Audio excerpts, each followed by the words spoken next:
భాగస్వామ్యంతో future university అందిస్తున్న ఈ అద్భుత కోర్స్ కేవలం 180 మందికి మాత్రమే లభించే అరుదైన అవకాశం. ఇప్పుడు మనం ఏదైతే ఇప్పుడు ఈ ఆత్మలు ఇలాంటివి ఉన్నాయి అనుకున్నామో అలాగే భగవంతుడు కూడా మన కళ్ళకు కనిపిస్తాడా ఆత్మల్లాగానే? చాలామంది ఈ మధ్యకాలంలో నాకు భగవంతుడు కనిపిస్తాడు, కావాలంటే మీకు చూపిస్తా అని చెప్పి రకరకాలుగా మాట్లాడుతున్నారు.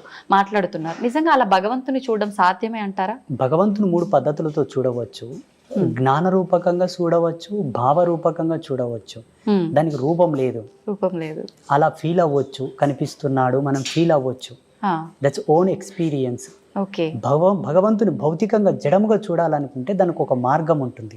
ఏంటండి? ఇప్పుడు మన చుట్టూ మెనీ మోర్ ఆఫ్ బ్యాక్టీరియాస్ ఉంటాయి మన చుట్టూరుతా.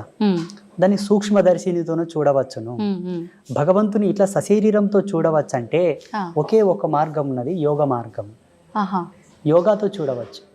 ఓకే. అంటే ఎంతకాలం అది చేయాల్సి ఉంటుంది? సాధకుడి యొక్క సత్యశీలత పైన ఆధారపడి ఉంటుంది. అంటే ఎంత నిష్టగా ఆయన యొక్క ఫోకస్, ఆయన యొక్క ఏకాగ్రత, ఆయన లక్ష్యం, ఆయన యొక్క నిగ్రహ శక్తి పైన కొందరికి తొందరగా అవుతుంది, కొందరికి ఈ జన్మల కాకపోతే మరు జన్మ తీసుకోవాల్సి వస్తుంది, కొందరికి జన్మాంతంలో కూడా భగవత్ సాక్షాత్కారం కలిగి కూడా విముక్తి పొందిన వాళ్ళు ఉంటారు. అయితే ఒక మానవుడు భూమి మీదకి వచ్చిన తర్వాత ఒక జన్మ తీసుకొని అసలు నా పుట్టుకకు అర్థం ఏంటి, నేను ఏం చేయడానికి వచ్చాను అనేది ప్రతి ఒక్కరు కూడా మర్చిపోయి, ఇందాక మీరు చెప్పినట్టుగా కోరికలు, రకరకాల అంటే వ్యామోహాలు, బంధాలు, బంధుత్వాలు వీటిపైన కొట్టుమిట్టాడుతూ ఉంటారు. పుట్టుక మరణం శాశ్వతం, వెళ్ళాల్సిందే, మోక్షం పొందడం కోసం మనం అవన్నీ కర్మలు క్లియర్ చేసుకొని భగవంతుల్లో ఐక్యం అవడానికి ఇవన్నీ అని చెప్పి మీలాంటి వాళ్ళు చెప్తూ ఉంటారు. మరి ఈ వీటిల్లో కొట్టుమిట్టాడుతూ ఉండే ఈ ప్రాసెస్లోనే పుడుతుంటాం, పోతుంటాం, ఎప్పుడు మోక్షాన్ని పొందుతామంటారు? అసలు మోక్షం అనేది 2 ప్రాతిపదికలపైన ఆధారపడి ఉంటుంది. మోహాన్ని క్షయించుటే మోక్షం, మోహక్షయ ఇది మోక్ష అన్నారు పెద్దలు. అంటే ఈశ్వరుడి యందు కూడా మోహాన్ని వదిలిపెట్టాలి, భగవంతుని యందు కూడా మోహం వదిలాలి, అది మోక్ష స్థితి. శివుడి యందు కూడా మోక్షం వదిలిపెట్టాలి తల్లి. ఆ శివుడు ఉన్నాడు అన్న మోహాన్ని, మోక్షాన్ని వదలాలి, అదే మోక్ష స్థితి. నారాయణుడు ఉన్నాడు, నారాయణుడు అన్న స్థితి కూడా వదిలిపెట్టాలి, అదే మోక్షం. ఇక ముక్తి అంటారా, అది సంసార సారథ్యంలోనే సాధ్యం తప్పిస్తే సన్యాసులకు ముక్తి లేదు. ఒకవేళ సన్యాస పరంపరలో యతి ధర్మంలో ముక్తిని పొందాలనుకుంటే ఆయన చాలా కష్టపడాల్సి ఉంటుంది. సాధనత్రయంతో, మెడిటేషన్తో చాలా కఠోరంగా తపస్సు చేయాల్సి ఉంటుంది. మీకేమో ఈజీ వేలో వస్తుంది, మాకేమో చాలా కష్టంగా వస్తుంది. మరి అంత కష్టం అని తెలిసినప్పుడు ఎందుకు మీరు ఇలాంటి సాధనలు? జన్మకర్మ సంభవం అంటే పోయిన జన్మలో తీసుకున్నటువంటి శబ్దం, భగవంతుడు మమ్మల్ని ఆదేశించినటువంటి ధర్మం, మా జన్మ మాకు తెలిసి మేము సన్యసించవలసినదే అని మాకు అర్థమయ్యి రావాల్సి ఉంటుంది. ఉదాహరణకి ఈరోజు కరెంటు లేదు. అవునండి. ఒక మంచి స్టూడియోలో ఏసీలో కూర్చొని మనం వీడియో చేయాల్సింది, కరెంటు లేదు అయినా చేయాలి, ఎందుకంటే చాలా దూరం నుంచి వచ్చాము కాబట్టి. చేస్తున్నామా లేదా? చేస్తున్నాం. అది కూడా అంతే. మేము ఎన్నో జన్మల నుంచి ట్రావెల్ అయ్యి వచ్చి ఉంటాము, మళ్ళీ ఎందుకు మొదలుకోవాలని ఆయన లేనిపోని తలకాయ నొప్పి అని ఇక్కడనే జన్మ సార్థకత పొందించుకుంటున్నాము కాబట్టి సన్యాసులం అయ్యాము. ఓకే. అయితే స్వామీజీ, కారణ జన్ములు అంటుంటారు. అసలు ఎవరు ఈ కారణ జన్ములు అంటే నిజంగా ఉంటారా? లేదు అంటే సనాతన ధర్మం గురించి మా లాంటి వారికి మంచి మంచి విషయాలు తెలియజేసే మీలాంటి వారిని కారణ జన్ములు అనొచ్చా? ఎవరిని అనొచ్చు అంటారు? అసలు లేదు, మనకు జన్మత్రయములని ఉన్నాయి. కర్మజన్మ, కామజన్మ, కారణ జన్మ. 3 కర్మజన్మలు అంటే ఏంటమ్మా? జీవితాంతం కష్టపడుతుంటారు కానీ వృద్ధి చెందరు. కారణం పితాపితరులు చేసిన పాపాలు మిగిలిపోయి ఉన్నాయి, వాళ్ళు పుణ్యం చేసుకోగానే చచ్చిపోయినారు, అవి మన మీద పడ్డాయి. అందుకే కష్టపడుతున్నాం కాబట్టి ఆ కర్మలు దూరం చేసుకో, నీవు సన్మార్గంలోకి వస్తావు, లాభ పొందుతావు, సుఖపడతావు. అప్పులు రావు, రోగాలు రావు, ఇబ్బందులు రావు, బాధలు ఉండవు. కామజన్మ అంటే కేవలము సంభోగ ధర్మాన్ని ఆస్వాదిస్తూ కామ కోరికలతో ఉండి పిల్లలు సంసారం అనే వ్యామోహం లేకుండా అదేదో పిచ్చిగా జంతువులు కదా సంభోగం చేసి పిల్లల్ని కంటే పుట్టే పిల్లలు కూడా కామ పిల్లలే పుడతారు. హిరణ్యకశప హిరణ్యాక్షుల్లాగా. ఆయన చెప్తాడు, అమ్మా ఓ సతీ, ఇది సమయం కాదమ్మా, ఈ సమయంలో మనం తగదు, ఇది సంధ్యా సమయం అన్నా ఆమెకు కామం ప్రబలి కావాలంటే కావాలన్నదికే కామ సంతానం పుడుతుంది. వాళ్ళు ఎలా ఉంటారు? కామ సంతానం అంటే తల్లికి చెల్లికి భేదం తెలియక ఆడవాళ్ళ చేతుల్లో ప్రాణం పోయేటటువంటి పిల్లలు పుడతారు. ఓ, సమాజంలో జరుగుతుంది కదా. అవునండి, అవును. ఇప్పుడు ప్రియాంక రెడ్డి హత్య కేసులో 4 చచ్చిపోయారు కదా, ఆ జన్మలు దీని కిందికే వస్తాయి. కామ జన్మలన్నీ కూడా ఆడవాళ్ళని అందరినీ కూడా ఒక బొమ్మలాగానే చూసే కాన్సెప్ట్ తో పుడతారు. చిన్న చిన్న పిల్లల పైన కూడా ఈ మధ్య వీళ్ళంతా ఈ కేటగిరీ కిందకే వస్తారు. ఇక కారణ జన్మ అంటారా, కారణ జన్మ కేటగిరీలో Narendra Modiji first person. And second, నేను ఈ మధ్యలో అనుకుంటున్న నా అనుభవం ప్రకారం ఎవరి వ్యక్తిగతం వాళ్ళ ఇష్టం, నా వ్యక్తిగతం నేను అనుకుంటున్నంత వరకు పవన్ కళ్యాణ్. ఓకే, మీకు వేరే విధంగా అర్థమై ఉండొచ్చు, 3 పెండ్లాలు ఇట్లా అట్లా సినిమా స్టారు రంగేసుకొని ఆటాడినోడు అట్లా ఇట్లా మీరు అనుకోవచ్చు. ఒక్క మెతుకు సార్లు తల్లి అన్నం అయ్యిందా లేదని చూడ్డానికి అన్నమంతా పిస్కా కర్లా. ఆయన కొన్ని మాటలు విన్నాను నేను పవన్ కళ్యాణ్వి, చాలా అద్భుతమైనటువంటి విజనరీ ఉన్న వ్యక్తి. సనాతన ధర్మం గురించి, హిందూయిజం గురించి అటువంటి వ్యక్తి అవసరం ఇప్పుడు ప్రస్తుత కాలంలో. అటువంటి ఆలోచన దృక్పథం కలిగిన వాడు కారణజన్ముడే. సామాజికంగా కారణజన్ములు మోదీజీ, పవన్ కళ్యాణ్. ఓకే, ఆధ్యాత్మికంగా చెప్పవలసి వస్తే బ్రహ్మశ్రీ సామవేదం షణ్ముఖ శర్మ గారు, చాగంటి కోటేశ్వరరావు గారు, గరికపాటి నరసింహారావు గారు, వదిపర్తి పద్మాకర్ గారు, అవును, వీళ్ళు ఆధ్యాత్మికమైనటువంటి కారణజన్ములు. యోగ సంధాన కర్తృత్వంలో కారణజన్ములు అంటే శృంగేరి జగద్గురువులు, చిన్నజీయర్ స్వామివారు, శ్రీమాన్ చిన్నజీయర్ స్వామివారు, ఇంకా కొంతమంది యతీంద్రులు, యోగులు, సిద్ధపురుషులు, మఠాధిపతులు, పీఠాధిపతులు అందరూ కూడా యోగ పురుషులు. వాళ్ళు యోగ సంధాన కర్తృత్వంతోనూ వాళ్ళు కారణజన్ములు. వీళ్ళు భగవత్ సాన్నిధ్యానికి దగ్గరగా ఉన్నవాళ్ళు.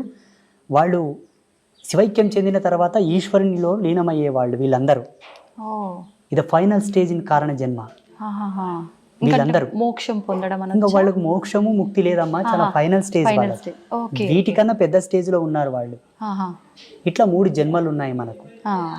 మీ గర్భవాసము నందు మీ కడుపులో కూడా ఇంతటి గొప్ప వాళ్ళు కారణ జన్ములు, పుణ్య జన్ములు పుట్టాలనుకుంటే తప్పకుండా సనాతన ధర్మాన్ని ఫాలోఅప్ చేయండి.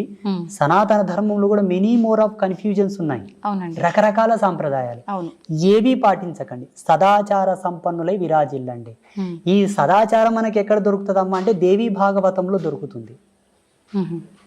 దేవీ భాగవతం భగవతి విరచితం, సాక్షాత్తు త్రిమూర్తులకే చెప్పినది అమ్మవారు. మీరు త్రిమూర్తులు సుప్రీం గాడ్స్ అని మీరు కొలుస్తున్నారు. త్రిమూర్తులకే జగదంబ గీతోపదేశం చేసినది. ఆ జగదంబ చేసినటువంటి గీతోపదేశమే శ్రీకృష్ణ పరమాత్మ వారు ఆ యొక్క గీతను అర్జునుడికి ఉపదేశించాడు. అది భగవతి గీత. భగవతి గీత, భగవతి చెప్పిన గీత భగవద్గీత. అర్థమవుతుందా? అర్థమైందండి. మీకు ఒక ఫోటో నేను పంపిస్తాను, దీని మీద స్క్రీన్ మీద స్క్రోల్ చేయండి. కృష్ణ పరమాత్మ జగదంబను చూపుతూ అర్జునునికి గీతోపదేశం చేస్తాడు. ఆ ఫోటో బయటికి రిలీజ్ చేయరు చాలా మంది, ఎందుకంటే పక్షపాతం. అక్కడ స్త్రీమూర్తి హైలైట్ అవుతుంది కదా. వద్దు, మాకు అది వద్దు. దేవుళ్ళ విషయంలో కూడా పార్షియాలిటీస్. లేకపోతే ఇప్పటికీ ప్రతి సందర్భములో యజ్ఞమూర్తి ఎవరు, మంత్రతంత్ర అధిష్టాన దేవత ఎవరు, వేదమాత ఎవరు? అమ్మవారి గుళ్ళకు శోభ లేదు తల్లి. దక్షిణ భారతదేశంలో ఉంది, ఎందుకంటే దక్షిణ భారతదేశంలో ఆధ్యాత్మికతకు స్వతంత్రత ఉన్నది కాబట్టి. ఉత్తర భారతదేశంలో ఉన్న శక్తిపీఠాలన్నీ వెలవెలబోతున్నాయి తల్లి. అది నా బాధ. సెంట్రల్ గవర్నమెంట్ గనక అధికారం ఇస్తే భారతదేశంలో శక్తిపీఠాలకు ఉండే వైభవం ఏ దేవాలయానికి ఉండదు. నేను కట్టించి చూపిస్తాను స్వచ్ఛందంగా.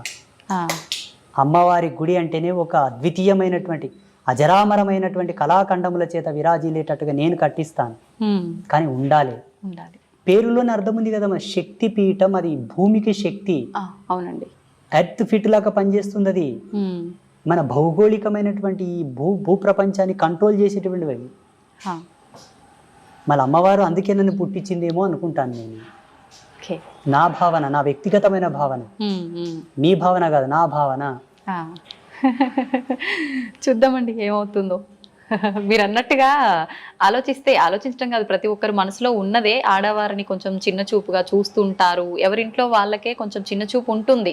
సమానంగా సంపాదించినా, సమానంగా గౌరవం ఇచ్చినా, ఏ రకంగా అయినా కూడా ఉంది.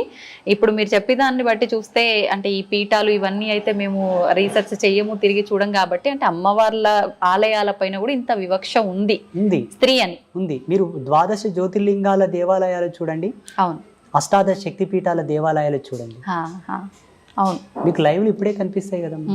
పురుష దేవుళ్ళకు సంబంధించిన ఆలయం. కాన్సెప్ట్ని ప్రవచనకర్తలు అలా చెప్పారు. ప్రవచనకర్తలు చెప్పడం ద్వారా ఇప్పుడు జనాలది ఏం తప్పు లేదమ్మా. మాలాంటి వాళ్ళు ఏం చెప్తే అది వింటారు. మీరు ఇంతకుముందు అన్నారు కదా, ఎవరు వచ్చి ఏం చెప్తే అదే వింటారు గురూజీ జనాలు, మరి ఎటు పోవాలి జనాలు అన్నది మీరు అడిగారు చూసారు, అది సత్యమే. అలా వెళ్ళిపోయారు. కానీ వేదాంత తర్క సంవాదం యొక్క మూలం చెప్పన, మంత్రతంత్రాల యొక్క మూలం చెప్పన, అమ్మను ఆశ్రయించిన వాడే ముక్తిని పొందగలడు. ఇది సత్యం. అందుకే కదా త్రిమూర్తులు ఆమె పాదాల అక్కడ పడుతున్నారు. ఇప్పుడు చూడండి, ప్రపంచంలో ఎక్కువ శాతం పురుషులందరూ కూడా స్త్రీలలాగా మారుతున్నారు. స్త్రీలు పురుషుల్లాగా తక్కువ మారుతున్నారు. అవును, అవునండి. లింగ మార్పిడి చేసుకొని అధిక సంఖ్యాకులు పురుషులు స్త్రీలలాగా అవుతున్నారా, స్త్రీలు పురుషుల్లాగా అవుతున్నారా? పురుషులే స్త్రీలలా అవుతున్నారు. పురుషుడు యథార్థంకి వస్తున్నాడు కాబట్టి అది సత్యం. కానీ అలా జరగడం మంచిది కాదు. ఇది సృష్టి విరుద్ధమే కదా. విరుద్ధమే. అలా మారకూడదు. ఒకవేళ ఆడపిల్లల యొక్క గుణగణాలతో స్త్రీ యొక్క స్వాభావికంతో ఒక పురుషుడు పుట్టినప్పటికీ సాధ్యమైనంత వరకు 100% వాని మోటివేట్ చేసి వాని ద్వారా ఒక జన్మనిప్పియాలి, వానికి సంసారం ఇవ్వాలి. కానీ ఏదో మహిళలాగా చేష్టలు చేస్తున్నాడని వాని కన్వర్ట్ చేయకూడదు. ఇప్పుడు అందరూ అలాగైతే జగత్ సృష్టి ఎట్లా జరగాలి తల్లి? అవునండి. మీకు జన్మనిచ్చిన తల్లిదండ్రులు కూడా ఇట్లా చేసి ఉంటే మీరు పుట్టేవాళ్ళ? అవును, అవును. అది మనకు కావాల్సింది. 100కు 1,000,000 ప్రయత్నం చేయగా కూడా వాళ్ళు మాడలేదంటే ఈశ్వరార్పణంగా చేసేసేయండి, తప్పులేదు. ఇది నా అభిమతం. ఏమంటారు? కరెక్టే అండి. వాస్తవమా కాదా? వాస్తవమే. అది ఎంతసేపు బ్రతికినా మీరు యాంకరింగ్ ధర్మంలో, ఎలక్ట్రానిక్ మీడియా ధర్మంలో వాళ్ళు, సన్యాస ధర్మంలో నేను, సమాజం అంతా కూడా భావి తరాలను దృష్టిలో పెట్టుకొని బ్రతకండి. ఈనాడు మనం చేసింది రేపటి తరాలకు అది ఆచారం అవుతుంది. మా పెద్దలు చేసిండ్రా, మేము తీసేయం దీనిని అంటారు డైరెక్ట్. చేసేటప్పుడే ఆచితూచి చెయ్యండి. అంతే. ఇంకోటి, మన మీడియా ద్వారా అందరికి నేను ఒక రిక్వెస్ట్, చెప్పండి, ప్రకృతిని కాపాడండి ప్లీజ్. నిజంగా ఇది అందరికీ చాలా ముఖ్యం. ప్రకృతిని కాపాడండి. ప్రకృతిని కాపాడడంలో ఒక మంచి టిప్ చెప్తాను మీకు. మీ పిల్లల పుట్టినరోజులున్నా, మీ పుట్టినరోజులున్నా, మీ పెద్దల యొక్క తద్దినాలున్నా, దినకర్మలున్నా, ఏదన్నా ఫ్రీ ప్లేస్ ఉంటే అది రోడ్డు పక్కన అక్కడిక్కడ కాకుండా ప్రతి ఒక్కరు ఒక 10 చెట్లను నాటండి. అవును. అవసరం ఉంటే తప్ప చెట్లు కొట్టొద్దు. అవసరం ఉంటే తప్ప కొండలు, గుట్టలు, పర్వతాల జోలికి వెళ్ళవద్దు. అవసరం ఉంటే తప్ప ఆనకట్టలు కట్టవద్దు. ఎక్కడికక్కడ నీళ్ళని ఫ్లో చేసి పెట్టకండి. విదేశాలలో ఉన్న ఆనకట్టలను కూల్చివేస్తున్నారు ఇప్పుడు. అవునండి. చెరువులను పూడ్చకండి, నదులని ఇబ్బంది పెట్టకండి, కలుషితం చేయకండి. నేచర్ మనకు సహజ సిద్ధంగా ఇచ్చినటువంటి అమృత తుల్యముని వల్ల మనం పాడు చేసుకుంటే భావి తరాల్లో బ్రతకలేము. ఆల్రెడీ ఇప్పటికే చాలా పొల్యూషన్ అయిపోయింది, ప్రకృతి చాలా పాడైపోయింది, దానివల్ల రకరకాల అనారోగ్య పరిస్థితులు కూడా ఏర్పడ్డాయి. ఒక దౌర్భాగ్యం చెప్పనా, నదులను దేవతలుగా పూజించే మన దేశంలో నదులన్నీ కలుషితమయ్యాయి. నది యొక్క విలువ తెలియని దేశంలో అయితే ప్యూర్ ఉన్నాయి, మళ్ళీ ఆ నీళ్లు తాగడానికి కూడా పనికిరావు. ఇది దౌర్భాగ్యం భారతదేశంలో. ఇలా కావడానికి కారణం ఏంటో తెలుసా? సనాతన ధర్మం ఇంకా కూడా స్వతంత్రతను పుంజుకోలేదు అనుకుంటాను నేను. సనాతన ధర్మానికి స్వేచ్ఛ లేదని అనుకుంటాను నేను. ఉండగలిగితే ఈ నదులెందుకు ఇట్లా కలుషితం అవుతాయి, ఆ దేవాలయాల మీద ఎందుకు దాడి జరుగుతుంది? అవునండి. జగదంబ నాకు ఒక అవకాశం ఏమని చెప్పండి, అమ్మవారిని. తప్పకుండా అండి, కోరుకుందాం అందరం. మీరు కోరండి, నేను అడిగితే ఇవ్వట్లేదు. అవునా? మీ అంతటి సాధువులు అడిగితేనే ఇవ్వలేదు, నేను అడిగితే ఇస్తుందంటారా? నీకెందుకురా వెళ్ళా, నువ్వు ఊక నాతో జపం చేసుకొని కూసరా అంటది అమ్మ. అవునా? బహుశా మీలాంటి వాళ్ళు అడిగితే ఇవ్వచ్చేమో. నాకు గనక అమ్మవారు అవకాశం ఇస్తే నేను ఏం చేస్తానో తెలియనా? చెప్పండి. గోవుని జాతీయ జంతువుగా ప్రకటిస్తాను. సెకండ్, ఈ భారతదేశంలో ఉండేటటువంటి సహజ వనరులు, జీవనదులు, పర్వతాలు, అరణ్యములనన్నిటినీ కూడా ధర్మమూర్తుల యొక్క ఆధీనంలో ఉండేటట్టుగా రాస్తాను. ఎందుకంటే ధర్మమూర్తులకంతా దూరదృష్టి కలిగి ఉంటుంది. నదుల్లో కలుషితాలు కలవనివ్వరు, చెట్లని కొండల్ని కొట్టనివ్వరు, ఆపుతారు. ఎందుకంటే పర్వతాలను పూజిస్తాం మనం, చెట్లను పూజిస్తాం మనం, నదులను పూజిస్తాం కాబట్టి వాటి జోలికి వెళ్ళనియరు. ప్రసిద్ధ పీఠాలు ఉన్నాయి, శృంగేరి జగద్గురువులు ఉన్నారు, పెద్ద పెద్ద పీఠాధిపతులు ఉన్నారు. ఆ ప్రదేశం అంతా కూడా వీరి ఆధీనం ఉంచేటట్టుగా నేను చట్టం తీసుకొస్తుంటే, దీన్ని అంతా నువ్వు కంట్రోల్ చేయాలని చెప్తుంటే ఇప్పుడు మీరు చేసే ఈ సాధనలు వీటన్నిటి వల్ల ఈ మార్పులు సాధ్యం కావంటారా? ఖచ్చితంగా చట్టం చేతిలో ఉండాలంటారా? 100% సాధ్యం అవుతుంది. కాకపోతే సామాజికమైన మర్యాదలు కొన్ని ఉన్నాయి కాబట్టి. Okay okay. వెనకతలకు ఒక స్వామీజీ, నాలాంటి స్వామీజీ ఒక యజ్ఞం చేసి యజ్ఞశక్తిని ధారపోశాడు, లోక వినాశనం అవుగాక అని. అందులో వాళ్ళ శిష్యులు కూడా ఉన్నారు, వాళ్ళు కూడా పోయారు. అరే అంత జ్ఞానం తెలిసిన ఆయన కూడా అక్కడ తప్పు. అందుకే ఈ తపస్సులు, మంత్రబలము, మంత్ర ప్రయోగములు కూడా కొన్ని ధర్మాలతో చేయబడుతుంది కాబట్టి ఎలా చేద్దామన్నా అందులో అందరూ ఉంటారు. ఓకే, అది కదా వచ్చింది ముప్పు. ముందు వెనక ఆలోచించాల్సి అది వస్తది. అది అది అశ్వత్థామ కదా బ్రహ్మాస్త్రాన్ని ప్రయోగించాడు కానీ వెనక్కి తీసుకోవడం తెలియదు ఆయన. అవును అవును. అట్లా ఎన్నో మూలాలు బతికే ఉన్నాడంటారు, ఇది నిజమేనా అండి? మీరు ఒకవేళ హిమాలయస్ లో ఒక సిటీ ఉంది, ఒక ప్లేస్ ఉంది, అక్కడికి వెళ్తే ఆయనతో మీరు ఫోటో కూడా దిగవచ్చు, సెల్ఫీ. నిజమా? -60 degrees సెల్సియస్ లో చలి ఉంటుంది అక్కడ, -60. ఓకే. మరి ఒకవేళ వెళ్తామంటే కెమెరామ్యాన్ మీరు వెళ్ళండి. అది ఎలా సాధ్యపడుతుంది అంటారు? గడ్డగట్టి పోము అక్కడే అడుగు పెట్టిన దగ్గరే లేరు అనడానికి అవకాశం లేదు. సప్త ఋషులు ఉన్నారు, యోగ పురుషులు, సిద్ధ పురుషులు, మహావతార్ బాబాజీ కూడా ఉన్నారు ఇప్పటికీ. ఓకే. చాలా మంది యతీంద్రియులు, సిద్ధ పురుషులు ఉన్నారు. ఓకే. లేరు అని మీరు కొట్టిపాడేయకూడదు, ఎందుకంటే మీకు అనుభవం లేదు, మీరు చూడలేదు. మేము చూసాము కాబట్టి ఉన్నారని చెప్తున్నాము. వాళ్ళని ఇక్కడికి తీసుకొస్తామంటే తీసుకొస్తాము. ఈ యొక్క తపోజ్వాలకు తట్టుకొని ఉండే శక్తి ఈ మానవాళికి లేదు. పిట్టలు రాలిపోయినట్టు రాలిపోతుంటారు వాళ్ళు వస్తూ ఉంటే. అది సత్యం. అంతటి ఎనర్జీ ఉంటుంది వాళ్ళు, స్పిరిచువల్ ఎనర్జీ. సంతోషం అండి, చాలా మంచి మంచి విషయాలు అయితే మా అందరికీ తెలియజేశారు. మరొక మంచి ఎపిసోడ్లో ఇంకా కొన్ని విషయాలు మీతో మాట్లాడాలని ఆశిస్తున్నాను. ధన్యవాదాలండి. ఐ డ్రీమ్ మీడియా ప్రేక్షకులకు అందరికీ ఒక సన్యాసిగా, ఒక బ్రహ్మచారిగా మా యొక్క ఆశీస్సులు.